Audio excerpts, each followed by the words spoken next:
Madame, Monsieur, bonsoir. L'armée régulière a repris le contrôle de Bunagana ce jeudi, cette cité frontalière entre la République démocratique du Congo et l'Ouganda qui était tombée entre les mains des terroristes rwandais le lundi 13 juin dernier. L'information est confirmée par les sources locales, nous dit Serge Kabongo dans cet élément. Une courte joie pour l'armée rwandaise qui occupait depuis lundi 13 juin la cité frontalière de Bunagana. Depuis ce jeudi matin, les forces loyalistes ont repris le contrôle de ces grands centres stratégiques à la frontière entre la RDC et l'Ouganda voisin. Selon des sources concordantes, les forces armées de la République démocratique du Congo ont récupéré Prémédis, espace Tchenguerero. Tout a commencé ce matin par des bombardements à Runyonyi et à Tchanzou. Avant l'assaut final sur Bunagana, l'armée n'a pas encore confirmé l'information. Seulement, la zone opérationnelle avait promis de tout mettre en œuvre pour la reprise de la dite cité. On parle des renforts venus en hommes et en matériel.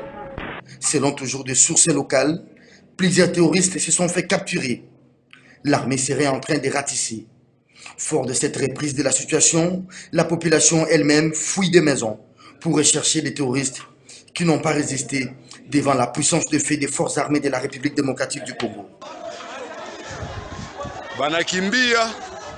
Déjà le mercredi dernier, Kinshasa sommet Kigali de retirer ses troupes sur le sol congolais. Dans la même déclaration, à l'issue du Conseil supérieur de la défense, l'injonction a été faite au gouvernement de mettre fin à tout accord, convention et protocole entre les deux pays.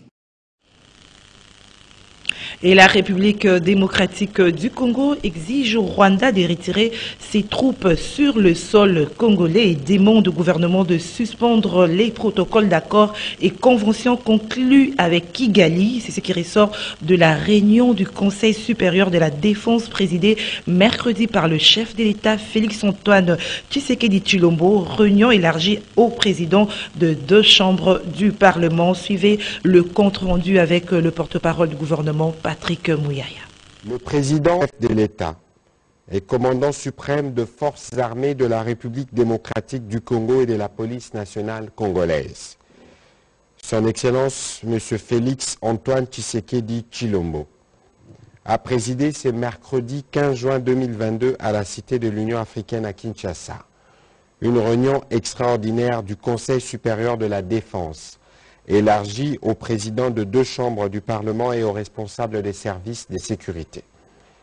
La situation sécuritaire à l'est de notre pays, particulièrement dans les territoires de Rutshuru, marqués par l'occupation et les pillages de la cité de Bunagana par le Rwanda, sous couvert des terroristes du M23, était au centre de cette réunion.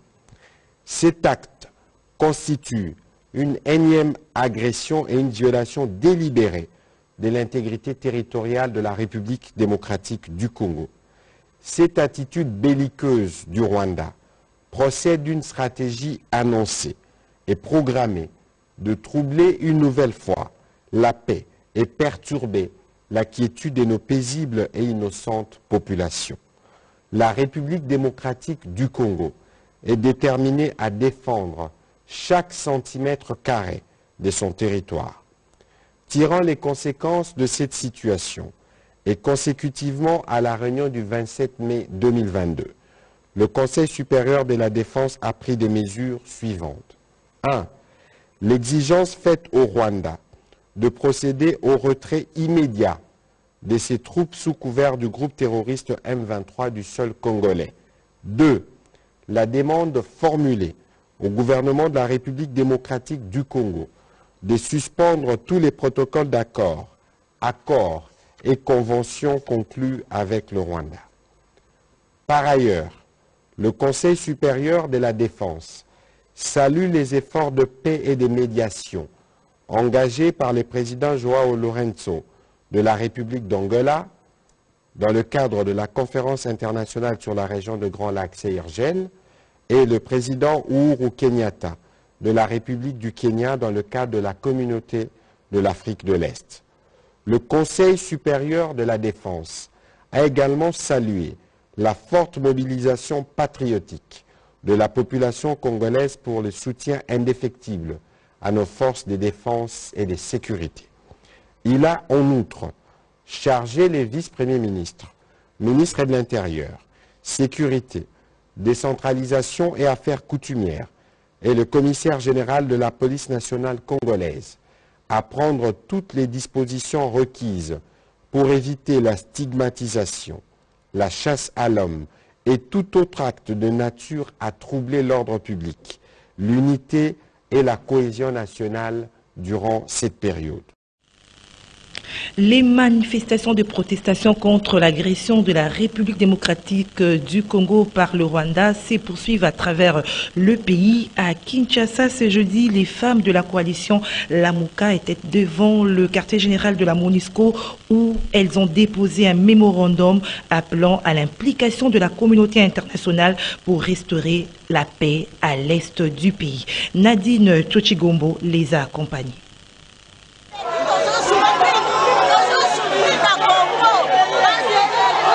L'agression de la République démocratique du Congo par le Rwanda touche les cœurs des femmes porteuses de vie.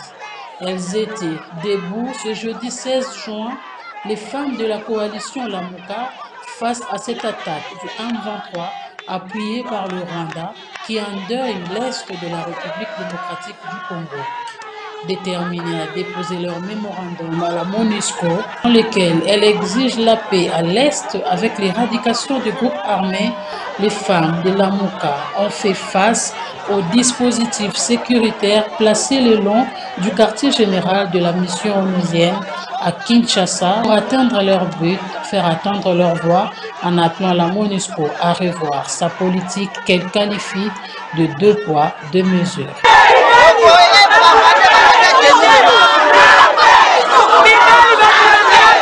biso ba mama organiser kitoya potoya kotika memo na biso awa biso touti na kati tokutani na madame la représentante tokutani na directrice ya cabinet na ye totiki memo na biso tosololi na mama mpona makambo nyonso ezoleka na est mapasi eleki na est kokufa oyo bakongole baokufa M23 oyo Rwanda aza na nsima nango mpona koterrorize peuple congolais yango toye oyebisa bango baye awa na mboka na biso mpo basécurize biso baye mpo bapesa solution parce que koya na bango ezalaki pamba te toinvitaki bango mpo biso mo tokoki te baya kosunga biso mais en réalité tomona nde kosunga na bango eza vraiment écoutable te toye balobi na biso ye azali occupé ake réunion tokutani na représentante na ye directrice ya cabinet na ye ayambi biso malamu tosololi na ye tosali échange par rapport ya maemanso baza koleka na est ya mboka na biso toyebi ete MONUSCO aza présent sur terrain mais souvent bamassacre ezosalema en présence ou en absence ya MONUSCO alors que bango baye awa mpona kointervenir biso na bango eyaki awa mpona baintervenir na oyo ezali koleka na est konzi bazobeta miziki chef de l'état azobeta miziki ntango peuple congolais azokufa na este Kagame akomi roi na kati ya Afrique centrale papa biso moko tozwi interdiction na maboko tolobi tokotika te Congo eza mabela bakoko Lumumba kufa pona Congo Kasabu bakufa pona Congo biso tokokufa pona Congo oyena MONUSCO po MONUSCO yende atali monde mobimba yango toyena MONUSCO bandeko na biso ya ba mama na este bazo violer bango bandeko na biso ba mama bazo panza bango mabumu. Ces femmes de la coalition Lamuka exigent l'implication de la communauté internationale pour mettre définitivement fin à cette répétition d'agression de notre pays. Rendons-nous à l'hémicycle du Palais du Peuple où le député national a adopté mercredi son débat, le rapport de la commission mixte Assemblée nationale-Sénat relatif à la proposition de loi électorale. Il ressort de ce rapport que les divergences entre les deux chambres du Parlement ont été aplanies, sauf sur la question en rapport avec le genre où il a été décidé de l'application de l'article 135 de la Constitution de la République démocratique du Congo. Edi Kabea nous fait le point. Mise en place de la commission mixte paritaire Assemblée nationale-Sénat en vue d'aplanir les divergences apparues lors du vote de la proposition de loi portant organisation des élections présidentielles, législatives et provinciales par les deux chambres du Parlement. La commission mixte paritaire a relevé et examiné les divergences apparues. Elle les a toutes aplanies, à l'exception de celles relatives aux sanctions et à l'attribution d'office des sièges à la femme ayant obtenu le plus grand nombre de voix dans une circonscription électorale à plus de 3 sièges. Pour l'Assemblée nationale, la plénière avait levé des options fondamentales en excluant la possibilité d'établir des peines dans la proposition sous examen, les renvoyant au règlement intérieur de la Commission électorale nationale indépendante concernant l'attribution d'office du siège à la femme ayant obtenu le plus grand nombre de voix. L'Assemblée nationale a considéré que cette disposition ferait injustice à l'homme qui aura obtenu plus de voix que cette dernière. En conséquence, l'Assemblée nationale recommande l'application des dispositions de l'article 135 de la Constitution qui stipule qu'en cas de la persistance des divergences, c'est la voix de l'Assemblée nationale qui prime. Comme pour dire, c'est la version de l'Assemblée nationale qui sera transmise au chef de l'État pour sa promulgation. Et puis, absence non autorisée et non justifiée au cours des sessions de mars et septembre 2021 à l'Assemblée nationale. 5 députés ont vu leur mandat invalidé mercredi au cours de la plénière de clôture de la session de mars 2022. Il s'agit d'Henri Mouva Sakani, Adolphe Mouzito, Papi Nyango, Marie-Ange Mouchebekwa et Mounimba Limba. Une décision qualifiée de cavalière par les députés FCC, nous dit Edi Kabir. Notre point à l'ordre du jour de la plénière sur la clôture de la session de mars était l'invalidation des députés nationaux. Il s'agit donc d'Henri Mouva Sakani, Marie-Ange Mouchebekwa, Papi Nyango, Adolphe Mouzito, pour ne citer que ceux-là. Ces députés ne vont plus siéger à l'Assemblée nationale à cause de leurs absences respectives non justifiées pendant les plénières. Pour les députés du FCC, cette démarche qui a abouti à l'invalidation des députés n'a pas respecté la procédure. Cette commission a été dirigée exclusivement par les membres de la majorité. En même temps, la période qui a été considérée pour invalider les députés nationaux est celle concernée par la période de Covid où le gouvernement a exigé des mesures de distanciation et le gouvernement lui-même tient jusqu'à ce jour des réunions en distanciel pour éviter la contamination par le Covid. Le bureau de l'Assemblée nationale avait décrété que seuls 64 députés devaient siéger à l'Assemblée nationale et cette mesure n'a jamais été levée. Et paradoxalement, nous nous rendons compte aujourd'hui que cette commission non seulement a siégé, la procédure en plénière n'a pas été respectée, qui veut que, en cas de rapport d'une commission, un débat est engagé. De deux, en ce qui concerne les individus, un vote secret est engagé pour que l'on décide sur le sort des députés. Mais le bureau de l'Assemblée nationale a violé toutes ces dispositions et a passé au vote de manière cavalière et la recevabilité du rapport et l'adoption du rapport. Était déjà préétablie, nous le savions. Elle a été préparée en dehors de la commission, mais même lorsque les délégués du FCC sont sortis de la commission, le nom de Marie-Ange n'était pas sur la liste. Depuis, quand elle est revenue sur la liste, seul le bureau de la commission et le bureau de l'Assemblée nationale le savent. On a même retiré certains justificatifs. On est en train simplement et purement d'invalider des députés nationaux comme s'il s'agissait de simples va-nu-pieds. On ne leur donne même pas la chance de s'expliquer. Même pas la chance de s'expliquer. Le règlement a été complètement bafoué. Si c'est comme ça que nous devons continuer, alors, sincèrement, je suis en train de me demander si cette Assemblée a encore toute sa place. Juste après, l'Assemblée nationale et le Sénat ont clôturé la session de mars. Dans les discours du premier vice-président de l'Assemblée nationale, qui a présidé la plénière à l'absence du président Bosso, André Mbata a loué les travaux abattus par les députés nationaux durant cette session et les a appelés à travailler toujours dans cet élan pour l'intérêt supérieur de la nation. Tandis que, dans la Chambre haute du Parlement, Batulukwebo a salué la diplomatie agissante du président de la République Félix-Antoine Tshisekedi Tshilombo, ses efforts et celui des forces armées de la République démocratique du Congo pour leur perspicacité en vue de mettre fin à la présence des groupes armés à l'est de la République démocratique du Congo. Quittons l'Assemblée nationale pour l'Assemblée provinciale de Kinshasa où la plénière de mercredi 15 juin 2022 était consacrée à la question orale avec débat adressé au ministre provincial du budget et transport sur le mode de passation des marchés, aussi celle adressée à la ministre provinciale de la santé sur la maladie à la variole du singe dans la capitale. Maxime Akabo signe ce reportage. Les ministres provinciaux en charge des transports, Ebidje Amous Mokoso, et celle en charge de la santé, Lisa Lemba, étaient le mercredi 15 juin devant les élus de Kinshasa pour répondre aux questions orales avec des balles adressées sur notamment les modes de passation de marché à Kinshasa et sur la taxe de stationnement dans le parking de la capitale. Aussi, les députés provinciaux voulaient obtenir de la ministre provinciale de la santé les informations relatives à la propagation de la maladie de la variole du singe à Kinshasa. Ainsi, après un débat houlé, un délai de 48 heures a été accordé au ministre en charge des transports et budget pour répondre aux préoccupations soulevées par les élus de la capitale.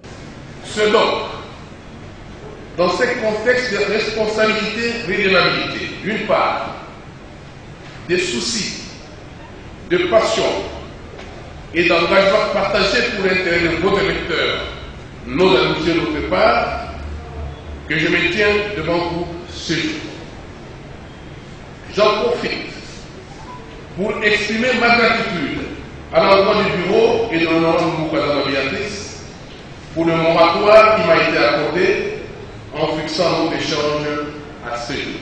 Pertinente question orale avec débat que l'honorable Moukadama Béatrice a bien daigné m'adresser porte sur l'opacité dans la passation des marchés conclus au nom de la ville de Kinshasa. Cette question orale avec débat est articulée en 5 points se rapportant tour au terme et questionnement ci-après, comme elle venait elle-même de répondre. Notez que cette plénière a été marquée aussi par la validation du mandat du suppléant Eric Mbakula en remplacement de Gérard Moulumba Jekoko, élu vice-gouverneur de la ville de Kinshasa. Notre question orale avec débat que l'honorable Moukadama Béatrice a bien daigné m'adresser porte sur l'opacité dans la passation des marchés conclus au nom de la ville de Kinshasa. Cette question orale avec débat est articulée en 5 points se rapportant tour au terme et questionnement ci-après, comme elle venait elle-même de répondre. Notez que... Activités de partis politiques au mouvement des libérations du Congo, les présidents fédéraux, les responsables de la Ligue de jeunes et des femmes, ainsi que d'autres structures spécialisées ont pris part mercredi à une formation sur l'utilisation et les fonctionnements du logiciel de gestion des membres du parti. Nancy Leka a signé ce reportage.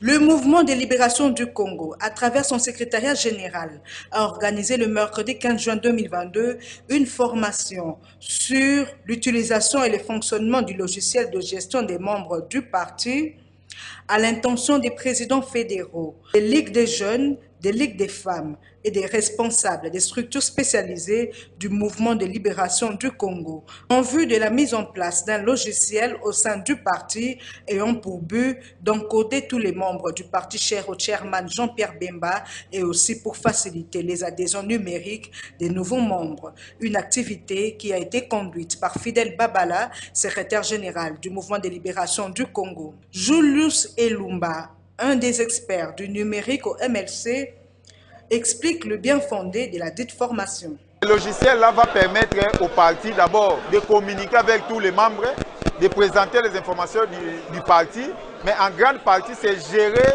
l'organisation du parti au niveau de tous les membres. Ça permet aux membres de s'adhérer à travers les liens du site web du parti. Et lorsqu'ils vont s'adhérer, ils vont s'enregistrer. C'est que le parti aura les informations, c'est tous les membres enregistrés, l'organisation des fédéraux, des fédérations et des structures.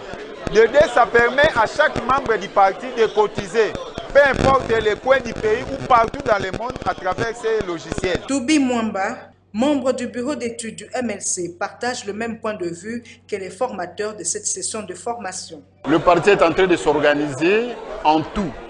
Aujourd'hui, l'MLC vient de créer sa base de données numériques, de sorte que cela aura de l'implication sur le nouveau système de gestion, du parti. Donc le MLC cherche à améliorer son système de gestion, enrôlement ou adhésion de militants, le mode de cotisation numérique, la construction de bases de données en tout. Et cela permettra à ce que le président national ait une vie globale sur le vécu quotidien du parti. Interrogé sur cette problématique, Aldarish Louboya, président de la Ligue des jeunes, juge opportun la tenue de ce module de formation. Vous savez, un parti politique, c'est de la gestion des ressources humaines, c'est de la gestion des masses, et il avait fallu que nous puissions mettre en place un système digital qui nous permette en même temps de gérer les adhésions des membres, la production digitale et automatique de cartes de membres, mais aussi d'affiner la gestion financière de ce qu'il s'agisse de cotisation des membres à travers l'étendue de la République démocratique du Congo, mais aussi à l'étranger. Le souci. La journée de l'enfant africain a été célébrée ce 16 juin 2022. Thème retenu: parce que nous n'avons qu'une seule terre, je m'engage à la protéger avec mes condisciples de l'école. À Kinshasa, le Fonds des Nations Unies pour l'enfance, UNICEF, en collaboration avec le ministère de l'IPST, a lancé la campagne Batela Kelasi. Nancy Leka, reportage. Célébrer chaque 16 juin la journée de l'enfant africain s'accompagne d'une particularité en République démocratique du Congo pour son édition 2022. Il s'agit du lancement de la campagne dénommée Bopeto na Kelasi pour lutter contre le changement climatique et la dégradation de la biodiversité qui menace directement la capacité des enfants à survivre, à grandir et à s'épanouir. Les inondations et les érosions endommagent fréquemment les infrastructures d'eau, d'assainissement et interrompent les services, propageant ainsi les maladies hydriques, notamment le choléra et le paludisme. Près de 90% des maladies liées au climat touchent les enfants de moins de 5 ans, a révélé la représentante du représentant de l'UNICEF en RDC, Sylvie Sona. Toujours consacré aux enfants, l'UNICEF a décidé d'accompagner les propositions de nos jeunes ambassadeurs climat, Ketia qui est absente, Emmanuel que je demande de se lever encore. Cette initiative, je voudrais marteler sur ça. Cette initiative vient de Emmanuel et Ketia, qui ont eu cette idée. L'activité pour laquelle on est aujourd'hui, c'est l'initiative de Ketia et d'Emmanuel.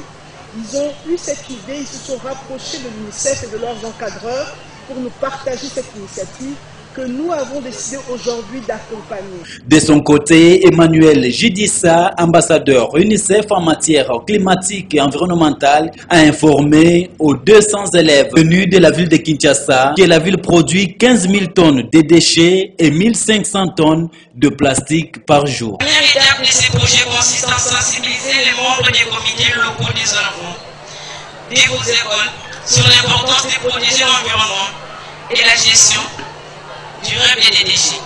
Ensuite, les membres du... Ce journal est fini. Madame, Monsieur, merci de nous avoir suivis. Portez-vous bien. Au revoir.